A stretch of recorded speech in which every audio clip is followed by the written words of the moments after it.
네, 저희가 이제 함께 갈라디아서를 함께 저희가 살펴보고 있습니다. 이제 함께 갈라디아서를 이제 보고 있는데 이 갈라디아서는 우리가 전에도 말씀을 들었다시피 우리에게 때타지 않고 또 타협되지 않는 이 순수 복음의 회복으로 우리에게 다가오는 줄로 믿습니다. 그래서 이 순수 복음이 우리 가운데 강력하게 계시되어지고 풀어질 때 사실 저희가 이제 세상을 살아가면서 또 세상에 많이 쩌들어가는 모습들이 우리에게 너무나도 사실 많이 있지만 그럼에도 세상의 방식대로 살아갈 때가 너무 많지만 이 갈라디아서를 함께 우리가 믿음으로 우리의 영이 들을 때 그 쩌들어가던 모습들이 하나씩 벗겨지고 우리의 삶의 모습들이 또 존재가 완전히 혁명되어지는 시간이 되어지기를 소망합니다.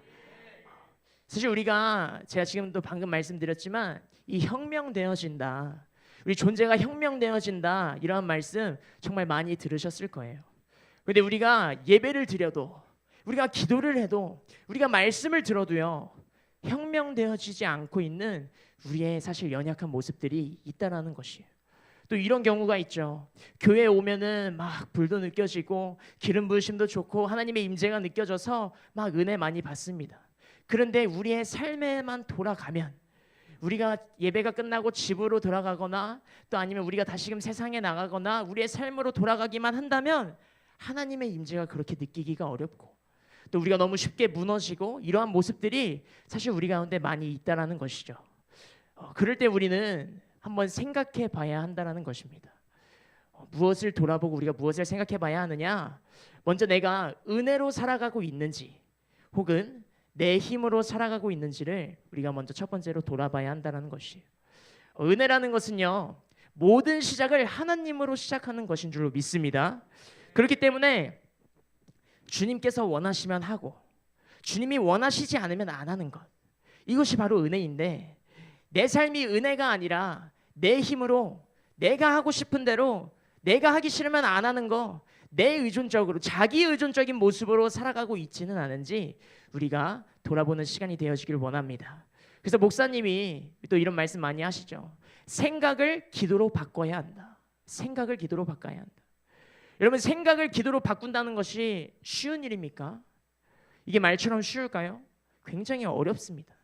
생각이라는 것이요, 저희가 뭐 1시간에 한 번 생각이 들어오는 게 아니에요. 정말 짧은 순간에도 무수히 많은 생각들이 정말 스쳐 지나갑니다. 결국 생각을 기도로 바꾸라는 저 말은요, 내가 살아 숨쉬는 모든 순간순간이 기도가 되어야 한다는 것입니다. 쉬지 않고 기도하라라는 그 말씀처럼요, 내가 한순간도 생각을 안 하고 사는 시간이 없는 것처럼, 항상 우리가 생각을 하고 살아가는 것처럼 그 모든 생각의 시간을 기도로 바꾼다라는 것은요, 결국 내 모든 시간을 하나님께 맡겨드리는 것이고요, 그만큼 나는 하나님께 의존적으로 살아간다라는 것입니다. 그러니 우리의 생각을 기도로 바꾼다라는 것은 내가 사는 방식이 곧 기도가 되어진다라는 것이에요. 우리 따라해 볼까요? 내가 사는 방식이 곧 기도다. 내가 사는 방식이 곧 기도가 되어지면 우리의 시선이 날마다 하나님께 고정되어 있을 수밖에 없어요. 그 안에서 하나님과의 관계가 계속해서 형성되어질 수밖에 없어요. 그만큼 나는 하나님께 의지할 수밖에 없고 의존적인 삶을 살아갈 수밖에 없게 되어지는 것입니다. 이것이 바로 무엇입니까? 은혜의 삶이다라는 것이에요. 내 힘으로 내 생각으로 사는 것이 아니라 하나님께 의존적인 삶, 이것이 바로 은혜의 삶인 줄로 믿습니다. 우리가 아까 또 나눴지만 혁명되어지지 않는 그 문제, 우리 안에서 변화되어지지 않는 문제, 교회에서의 모습과 우리의 삶에서의 모습의 이 갭 차이가 너무나도 큰 이 모습들, 이때 우리가 돌아봐야 할 것 두 번째는요, 우리 안에 복음이 변질되어 있지는 않은지 돌아보고 점검해 봐야 합니다. 이게 무슨 말입니까? 여러분, 복음은요, 진리는요, 알면 알수록 너무나도 분명한 것이에요. 너무나도 선명한 것입니다. 진리는 너무나도 확실한 것이에요. 그런데 우리의 삶을 보면요, 진리는 너무나도 확실하고 분명한데 때론 우리의 생각이 그것을 탁하게 만들어버려요. 진리는 너무나도 선명한데 우리의 이성과 합리성이, 우리의 경험이 그것을 탁하게 만든다라는 것입니다. 왜요? 그 이성과 합리성은요, 우리 가운데 불신을 불러오고요, 그 이성과 합리성은요, 우리에게 타협을 불러오기 때문입니다. 복음은 우리에게 분명한 길을 제시해요. 분명하게, 선명하게, 확실하게 복음은 얘기하고 있지만 우리의 이성과 합리성이, 또 우리의 생각이 그것을 나에게 유리하게, 그것을 나에게 편리하게, 나에게 위로가 되어지게 그것을 변질시키고 탁하게 만들고 있지는 않은가, 우리가 점검해야 한다는 것입니다. 복음이 변질되어 있지는 않는가. 그래서 우리가 함께 이 갈라디아서, 정말 이 순수 복음을 들으면서 나아갈 때요, 우리 안에 모든 이성과 합리성을 완전히 빼내기를 소망합니다. 복음이 회복되어지는 이 시간이 되어지기를 소망합니다. 내 이성과 합리성이 완전히 빠질 때요, 그 복음은요 우리 안에서 어느 때보다 선명하게 빛날 줄로 믿습니다. 그 진리가 어느 때보다 더 선명하게, 명확하고 또 확실하게 세워질 줄로 믿습니다. 그래서 이 복음이 우리 안에 회복되어질 때요, 이성과 합리성이 완전히 빠지고 이 복음이 우리 안에 온전하게 회복되어질 때요, 우리 안에 믿음도 같이 회복되어질 줄로 믿습니다. 믿음의 영역이 더 굳건해지면서 더 강력한 믿음이 우리 가운데 세워질 줄로 믿습니다. 그리고 그 결국에 우리는 명확하고도 확실한 그 진리 앞에요, 그 타협 없는 진리 앞에요, 끝내 우리는 순교의 신앙의 모습으로 나아가는 저와 여러분들이 되기를 소망합니다. 여러분, 계속 말씀드리지만 이 이성과 합리성은요, 하나님의 말씀을 우리의 삶에서 이룰 수가 없어요. 이성과 합리성을 가지고 살아가면서 하나님의 말씀을 우리가 이루면서 살 수가 없다라는 것입니다. 정말 쉬운 예시로요, 누가 저희 앞에서 대놓고 갑자기 뺨따구를 쫙 때렸습니다. 그랬을 때, 어머, 내 뺨따구를 때렸니? 그래도 난 너를 사랑한다, 이렇게 하는 게 말이나 됩니까? 이성과 합리성, 어떠한 내 자신의 내 자를 가지고 있으면 한 대 맞으면 눈빛이 싹 변하겠죠. 네가 날 쳤어? 딱대 하면서 바로 이렇게 때릴 수도 있다는 것이죠. 우리의 이성과 합리성으로는 원수를 사랑할 수가 없어요. 항상 기뻐하라고 말씀해서 얘기하죠. 항상 감사하라고 얘기하죠. 하지만 우리의 이성과 합리성으로는 불가능합니다. 어떻게 우리가 항상 감사할 수 있고 어떻게 항상 기뻐할 수가 있겠어요? 그런데 하나님의 은혜로 사는 자들은요, 원수를 사랑할 수 있습니다. 하나님의 은혜를 누리며 사는 자들은요, 항상 기뻐할 수 있고 항상 감사할 수 있습니다. 왜요? 왜 그렇죠? 하나님의 은혜로 사는 자들은요, 항상 기뻐하고 항상 감사하고 원수를 사랑할 수 있는 존재이기 때문인 것입니다.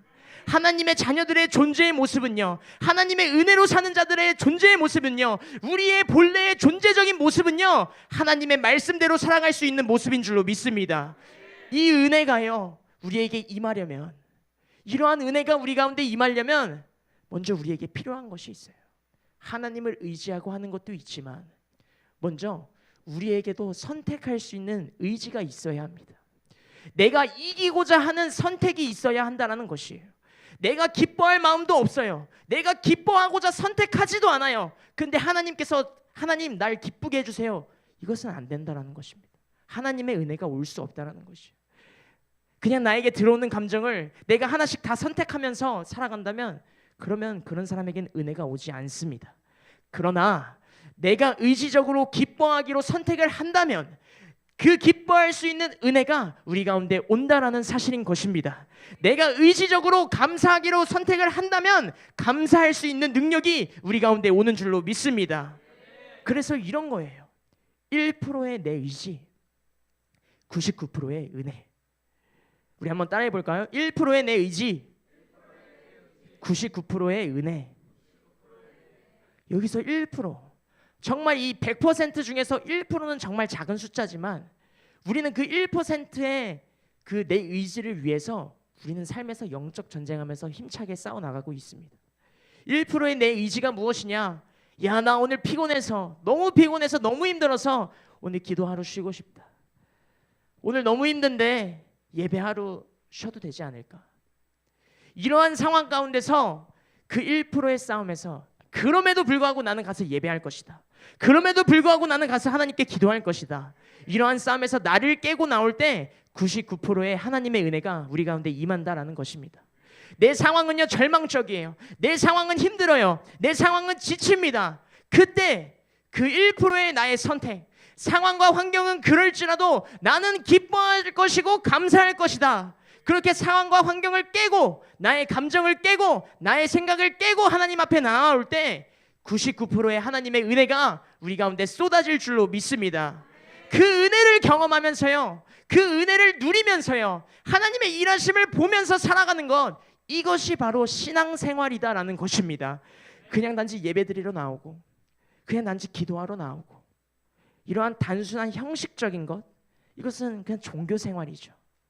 하지만 그 안에 1%의 선택을 하기 위해서 치열한 영적 전쟁 가운데서 승리하고 하나님을 선택하면서 하나님 나는 할 수 없으니 하나님만을 의지한다고 우리가 고백하며 나아가는 그 순간에 그 99%의 은혜가 우리의 삶에 쏟아질 때요, 그 하나님의 놀라운 일하심을 보는 것이고 그분을 경험하며 살아갈 수 있게 되어지는 것이고 그분과의 관계 안에서 살아갈 수 있게 되어지는 것이고요, 이성과 합리성으로는 기뻐할 수도 없고 감사할 수도 없고 사랑할 수도 없는 그런 존재였지만 그 은혜가 나한테 쏟아질 때 나는 이제 기뻐할 수 있는 존재가 되어지는 것이고요, 나는 감사할 수 있는 존재가 되어지는 것이고요, 나는 사랑할 수 있는 존재가 되어진다라는 것입니다. 이것을 경험하면서 살아가는 것, 이것이 바로 신앙생활이다라는 것이에요. 이제 저와 여러분들은요, 종교생활은 이제 지긋지긋해요. 종교생활이 아니라 신앙생활을 하며 살아가는 저와 여러분들이 되기를 소망합니다. 말씀드렸지만 이성과 합리성이 가득 차버리면 그 신앙은 그냥 종교신앙이 되어버리고 관념적인 신앙이 되어버린다라는 것이에요. 제가 종교적인 것, 관념적인 것 정말 많이 들어서 제가 너무나도 잘 알고 있습니다. 그런데 제가 말씀을 준비하면서요, 정말 이 종교적인 게다라는 것을 내가 알고 있었지만 이 종교적이고 관념적이라는 것에 대한 이 스펙트럼, 이 범위가 너무나도 넓구나. 뭐만 하면 다 종교에 걸려 있는 거야. 나의 어떠한 모습을 보면 관념적인 모습이 보이는구나. 이것을 제가 깨달았어요. 이렇게 종교적이다, 관념적이다라는 것을 깨닫고 뭔가 이거 그래 종교적이지, 그래 종교적이면 안 돼, 그래 관념적이면 안 돼 라고 생각하는 것조차 이것이 어쩌면 우리 안에 내성이 생기고 굳어져서 이렇게 생각이 드는 것조차 우리 가운데 종교적인 모습이 되어지지는 않았는지 우리가 돌아봐야 된다는 것입니다. 어떠한 말씀을 들으면서도 머리로 동의가 됩니다. 그렇지, 그러면 안 되지, 우리 그렇게 살아가면 안 되지, 그래 회개해야지. 그런데 그냥 거기서 우리가 스탑되어지면요, 거기서 멈추면 그건 관념적인 신앙에서 머무를 수밖에 없습니다. 여러분, 제가 왜 예배하는 것입니까? 제가 왜 기도하는 것입니까? 왜 전쟁하는 것입니까? 우리가 왜 계속해서 돌파해야 된다라고 하는 것입니까? 그냥 인도자가 앞에서 돌파해야 된다고 하니까 그래 돌파해야 하는구나 하면서 돌파하려고 하는 것입니까? 왜 돌파해야 되고, 우리가 왜 사랑해야 되고, 왜 기도해야 되고, 왜 예배 드려야 하는가? 우리가 잘 생각해 봐야 한다는 것이죠. 우리는 매 순간 항상 마음을 쏟아야 하는 줄로 믿습니다. 목적을 가지고요, 그 목표를 향해서, 그 표대를 향해서 우리의 마음을 쏟아서 전심으로 나아가는 저와 여러분들이 되기를 소망합니다. 마음이 쏟아져 있지 않는다면 그것은 마치 총알이 하나도 없는 요란한 총에 불과한 것이에요. 다다다다당 쏘는데 총알은 하나도 안 날아가고 그냥 다당다당 소리만 들리는 거예요. 요란하기만 하고 실속이 하나도 없는, 적들을 죽일 수가 없는 그러한 무용지물의 총이다라는 것입니다. 하지만 우리는 실탄을 장전하고요, 목표물을 정확하게 조준해서 사격할 수 있는 저와 여러분들이 되기를 소망합니다. 그래서 말씀을 들을 때도, 찬양을 할 때도요, 기도를 할 때도요, 관념적으로 지식적으로 이해하고 그렇지 이러는 것이 아니라요, 우리의 마음을 쏟아서요, 그분을 전심으로 의지하면서요, 정말 그 은혜를 경험하면서요, 그분의 만지심을 느끼면서요, 그 감격 속에서, 그 은혜 속에서 살아가는 저와 여러분들이 되어지기를 소망합니다. 그래서 오늘의 본문을 좀 함께 살펴보기를 원해요. 제가 이렇게 앞에까지 얘기한 게 서론이었습니다. 제 오늘의 서론인데 서론이 길었죠. 하지만 이것이 그냥 제가 매번 말씀드리는 어떤 레파토리, 똑같은 레파토리가 아니라 말씀드린 대로 그 모든 과정들이 있어야지만 우리 가운데 때타지 않은 순수 복음, 영광의 복음을 소유할 수 있다는 것을 기억하시고 치열하게 우리의 삶에서 은혜의 삶으로 더 들어가기를 소망합니다. 그래서 오늘의 본문을 보면요, 바울이 자신의 영광스러운 복음을 얻기까지의 과정을 세 가지로 얘기를 하고 있어요. 그래서 이번 주와 다음 주에 나눠서 이 세 가지를 보기를 원하는데, 먼저 오늘은 그 첫 번째를 함께 살펴보기를 원합니다. 우리 한번 따라해 볼까요? 계시를 통해서 진짜 복음을 갖게 되었다. 네, 진짜 복음을 어떻게 갖게 되었다고 얘기합니까? 계시를 통해서 갖게 되었다라고 얘기합니다. 공부해서 갖게 된 거 아니고요. 말씀 많이 듣고 성경 많이 읽어서 갖게 되었다라고 얘기하고 있지 않고요. 어떤 행위에 집중하고 있지도 않고요. 공부해서 이성 합리성으로 머리로 이해해서 알아가는 것이 아니라요, 바로 하나님이 나타내셔서 알려주시는 것, 바로 계시로 알게 된다라는 것입니다. 여러분, 배워서 이해해서 아는 것은 지식으로 아는 것이에요. 이것은 종교로 빠지는 너무 쉬운 길입니다. 하지만 우리가 말씀을 들을 때도요, 영으로 듣고요, 영으로 믿음으로 받아들이면 말씀은 생명이기 때문에요, 우리 안에서 역동적으로 역사하시고 그 말씀이 때로는 책망으로, 때로는 회개로, 때로는 치유와 같이 우리 안에서 역동적으로 역사하시는 사실을 믿으시길 소망합니다. 지금도 우리가 말씀을 영으로, 믿음으로, 사모하는 마음으로, 강력하게 사모하는 마음으로 땡겨서 들으실 때 우리 안에 그 말씀이 실제적으로 역동하고 있는 줄로 믿습니다. 이 말이 무엇이냐? 복음은 우리에게 로고스가 아니라 레마로 들려져야 된다는 것입니다. 레마가 무엇입니까? 나에게 말씀하시는 그분의 음성으로 들려져야 한다는 것입니다. 이건 나에게 해당해. 오늘의 말씀 들어보니까 이 부분은 나한테 해당해. 근데 이 부분은 나한테 해당하지 않아. 이런 것이 아니라요, 그 모든 하나님의 말씀은 다 나에게 말씀하시는 하나님의 음성으로 들려져야 하는 줄로 믿습니다. 이것이 바로 계시의 사건이고요, 이것이 바로 레마의 사건이다라는 것입니다. 여러분, 말씀을 듣는다고 그것이 다 우리 안에 진리가 되어진다? 아니다라는 것이에요. 우리가 말씀을 얼마나 많이 들었습니까? 얼마나 지금 많은 말씀을 듣습니까? 하지만 말씀을 듣는다고 해서 그것이 다 내 안에 진리로 세워지는 것이 아니에요. 복음을 듣고요, 엎드려서 기도하고요, 그리고 우리의 삶에서 실체화해야 한다는 것입니다. 실체화가 무엇입니까? 실체화는 곧 전쟁인 것이에요. 실체화는 곧 영적 전쟁인 것입니다. 그리고 여러분, 우리가 영적 전쟁 가운데 반드시 승리해야 한다는 것이에요. 왜요? 그 복음이 우리에게 실체화되어지는 만큼 그 복음이 내 안에 진리가 되어진다라는 사실인 것입니다. 그러니 말씀을 듣고요, 그 말씀을 가지고 한 주 동안 정말 치열하게 싸우셔야 되는 거예요. 그 말씀을 붙들고 계속해서 기도하셔야 하는 것입니다. 그냥 이 시간에 내가 말씀을 듣고 깨닫고 끝이 아니라 그 말씀을 가지고요, 한 주 동안 계속 묵상하면서 기도하면서 내 삶에서 그 말씀을 실체화하기 위해서 계속해서 치열하게 싸우면서 끝끝내 그 말씀 가운데 승리하고 그 말씀이 내 안에 진리가 되어지는 그러한 삶을 살아가야 하는 줄로 믿습니다. 그러면 어떻게 해야, 계시를 통해서 진짜 복음을 갖게 되었다라고 하는데, 그럼 어떻게 해야 그 계시가 우리 가운데 임하는 것인가?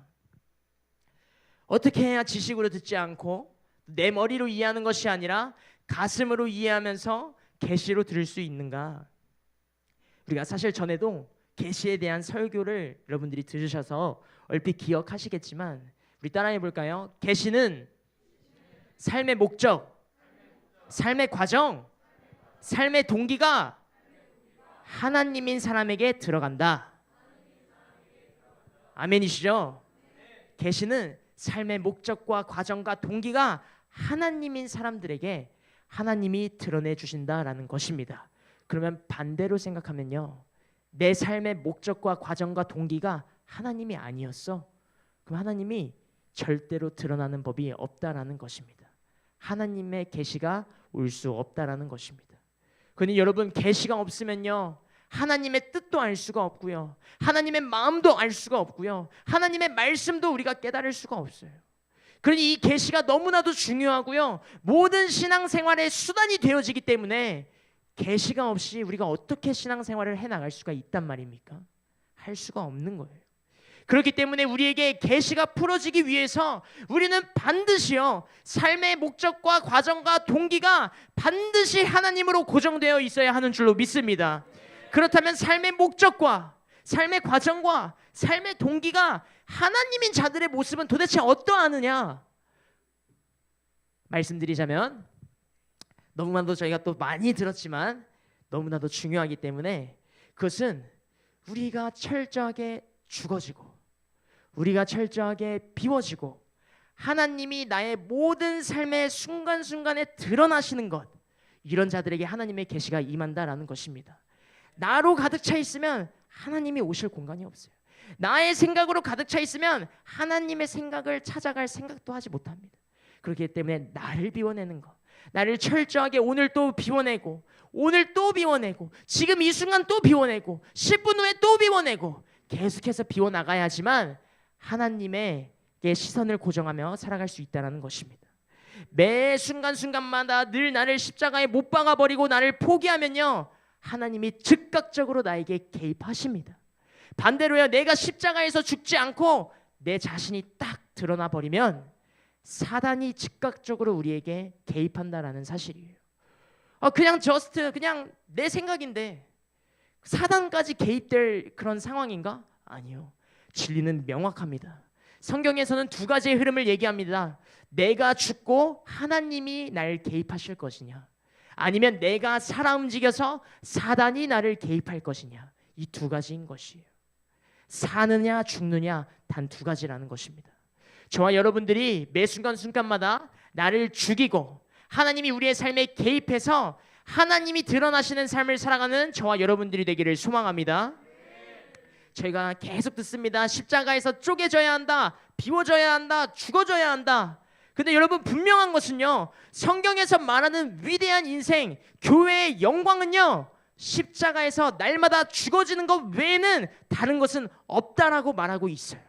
그래서 저와 여러분들은 내가 사는 것이 아니라 내가 주를 살게 하는, 내가 살아 움직이는 것이 아니라 나는 죽어지고 주님이 살아 역사하시는 그러한 삶을 살아가는 저와 여러분들이 되길 소망합니다. 그래서 여러분, 바울을 보세요. 바울은 수십 년을 하나님의 율법을 가지고 율법주의로 살아갔던 자예요. 그리고 율법주의가 너무나도 강해서 예수님을 믿는 사람을 핍박하기까지 했습니다. 그런데 그러던 그가 어느 날 갑자기 자기가 핍박하던 복음을 위해서 자신의 인생을 던지는 그러한 삶으로 살아가요. 이것이 어떻게 가능합니까? 예수님을 핍박하던 사람인데 예수님을 위해서 자기의 목숨을 다하며 살아가기로 결단하는 이러한 변화, 이것이 어떻게 가능합니까? 바울에게는 그 하나님의 계시가 임했기 때문에 가능했다라는 것입니다. 자신이 핍박하던 복음을 위해서 죽을 수 있는 사람으로 변화된 것은요, 계시가 바울에게는 임했기 때문이라는 것입니다. 그러니 여러분, 계시라는 것은요, 나를 100% 뒤집는다라는 사실인 것입니다. 계시는요, 나의 존재를 혁명시키는 것입니다. 그러니 왜 우리의 삶이 변화되지 않습니까? 왜 우리의 삶이 계속해서 변화되지 않고 제자리 걸음인 것 같습니까? 우리에게 계시가 없었기 때문인 것이에요. 말씀을 지식으로는 알 수 있어도요, 그 지식으로는 나를 변화시킬 수가 없어요. 계시가 없는 사람들, 하나님을 만나지 못하고 사는 사람들은요, 결코 변화될 수가 없습니다. 그리고 이것이 바로 종교인의 모습이다라는 것이에요. 이런 종교인들은요, 이렇게 살아가는 교회 생활하는 사람들은요, 하나님을 깨달을 수 있는 방법이 없다라는 것입니다. 하지만 여러분, 저와 여러분들은요, 말씀대로 살기로 결단한 자들인 줄로 믿습니다. 오늘 예배 가운데도요, 복음의 계시가 확 풀어져서 저와 여러분들 가운데 알 수 없었던 하나님의 비밀들이 마구 풀어지는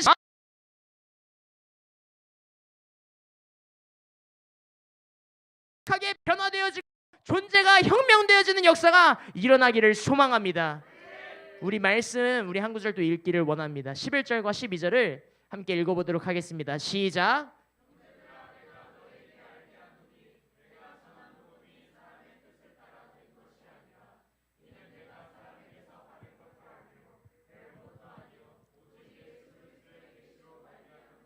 아멘이시죠? 뭐라고 얘기합니까? 이 복음은요, 사람의 말도 아니고요, 사람의 뜻을 따라 된 것도 아니고 사람의 의도로 된 것도 아니다. 이 복음은 예수 그리스도의 계시로 말미암은 것이다. 아멘이시죠?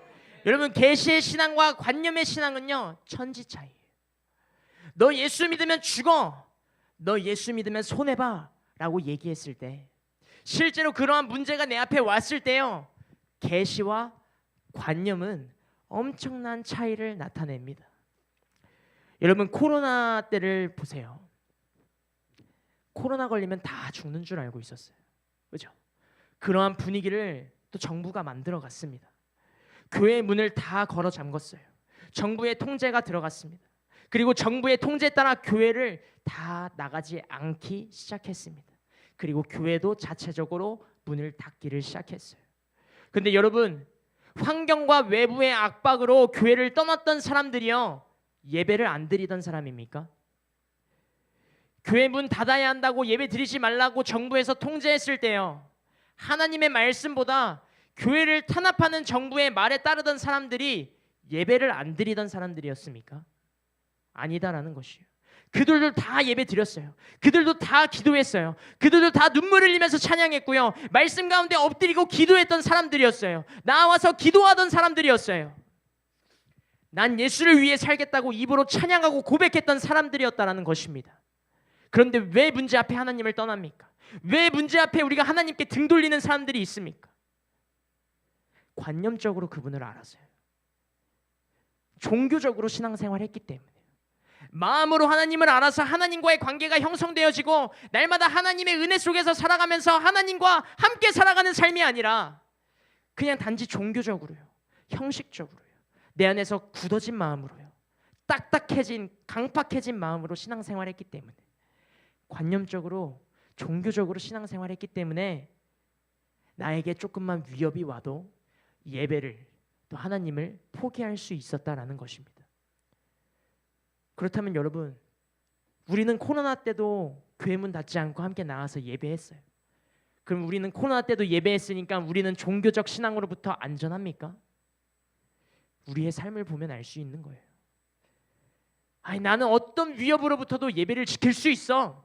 내 목에 칼이 들어오는 순간이 되어져도 나는 예수님 포기 안 해. 그런데 내 삶을 보면 작은 거 하나 포기 못하고 작은 거 하나 순종하지 못하면서 그러한 말을 한다는 것, 어쩌면 우리의 모습도 동일하다라는 것입니다. 그래서 이 시간 정말 하나님 앞에 또 철저하게 회개할 수 있는 은혜가 오늘 이 시간 우리 가운데 덧입혀지기를 소망합니다. 다시 복음 앞에 재정비하고요, 다시 복음 앞에 다시 재정비하면서 하나님 앞에 다시 나아가서 회개하고 다시 복음 앞으로 나아가서 내 영혼이 바로 서는 이 시간이 되어지기를 소망합니다. 내 영혼의 상태가요, 당신의 계시를 받아들일 수 있는 영혼의 상태가 되어지기를 소망합니다. 계시가 없으면 신앙을 가질 수가 없어요. 그렇기 때문에 하나님, 이 시간에 내 영혼이, 내 영이 당신의 말씀을 깨닫기를 원하오니 우리 가운데 계시의 영을 풀어주시옵소서. 하나님의 계시가 없이는 나는 하나님을 알아갈 수가 없사오니, 하나님의 말씀을 깨달을 수가 없사오니, 변화될 수가 없사오니, 하나님 이 시간에 계시의 영과 지혜의 영을 우리 가운데 풀어주시옵소서.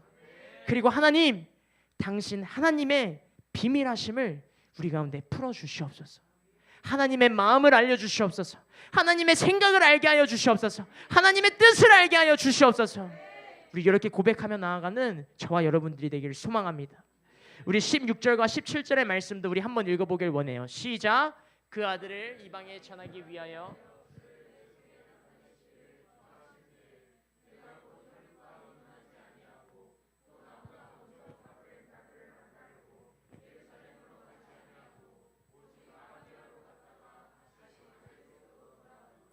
뭐라고 얘기합니까? 16절을 보면 맨 아래 줄에 내가 곧 혈육과 의논하지 아니하고, 17절에 보면요, 먼저 사도된 자들을 만나려고 예루살렘으로 가지 아니하고, 혈육과 의논하지도 않았고요, 사도들도 만나지 않았다는 것입니다. 즉 사람을 의지하지 않았다는 것이에요.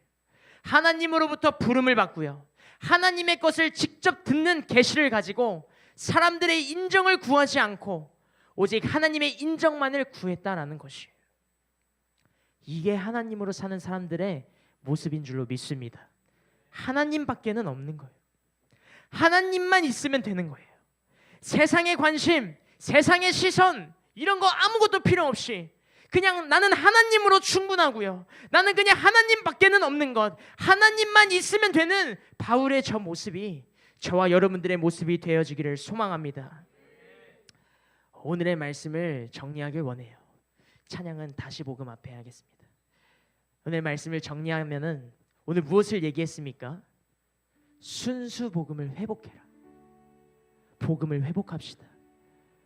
혹시라도 우리 안에 변질되어졌던 복음이라면, 하나님의 복음은 날마다 우리에게 일관성 있고 정확하고 명확하게 제시하지만 우리가 그것을 받아들이는 과정에서 나의 편리함을 위해서, 어떠한 나를 위해서 이것이 변질되었다면 우리 이 복음 다시 회복합시다. 우리 이 갈라디아서를 듣는 이 오후 예배 시간을 통해서 우리 이 순수 복음을 회복하며 나아갑시다.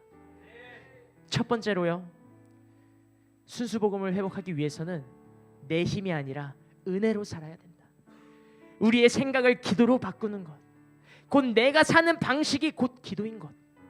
그래서 그만큼 나는 하나님께 의지하면서 살아가는 것이고, 그만큼 나는 하나님께 의존적인 삶을 살아가게 되는 것이고, 이것이 바로 은혜의 삶인 거잖아요. 내 생각으로 내 힘 들여서 살아가는 거 아니고, 내 뜻을 구하면서 살아가는 거 아니고, 하나님의 뜻을 우리 가운데 계시해 주셔서, 하나님의 생각을 우리 가운데 계시해 주셔서 그 하나님의 생각과 하나님의 뜻을 위하여 하나님의 힘으로 살아가는 우리 공동체가 되게 하여 주시옵소서. 두 번째는요, 우리 한번 같이 선포하길 원해요. 이성과 합리성을 빼내라. 타협을 버려라. 관념적인 신앙을 부숴라. 그리고 순교 신앙으로 나아가라. 네. 신앙은 관념이 아니라, 지식이 아니라 내가 믿는 대상을 위해서 죽을 수 있는 게 신앙인 것이. 그런데 이성과 합리성이 내 안에 가득하면 하나님의 말씀은 우리에게 율법으로 다가올 것입니다. 그러면 그 하나님의 말씀대로 살아갈 수가 없어요. 하지만 이성과 합리성이 아니라, 관념이 아니라, 종교가 아니라 은혜로요, 마음으로요, 내가 죽고 주가 사는 신앙으로 나아간다면 진짜 복음이 강력한 믿음이 되어질 것이고요, 강력한 믿음이 순교 신앙으로 우리를 이끄는 줄로 믿습니다. 우리 마지막 세 번째요, 계시를 통해서 진짜 복음을 갖게 된다라는 것이에요. 계시가 없으면 말씀을 깨달을 수 없고 하나님을 알 수 없는 것입니다.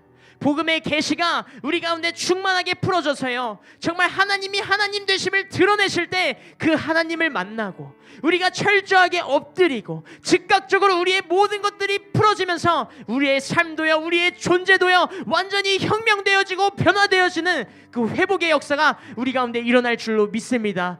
사울이 다메섹의 사건을 통해서 완전히 존재가 혁명되었듯이요, 우리도 그 하나님을 만나는 그 순간 우리도 완전히 혁명되어지는 역사가 우리 가운데도 일어날 줄로 믿습니다.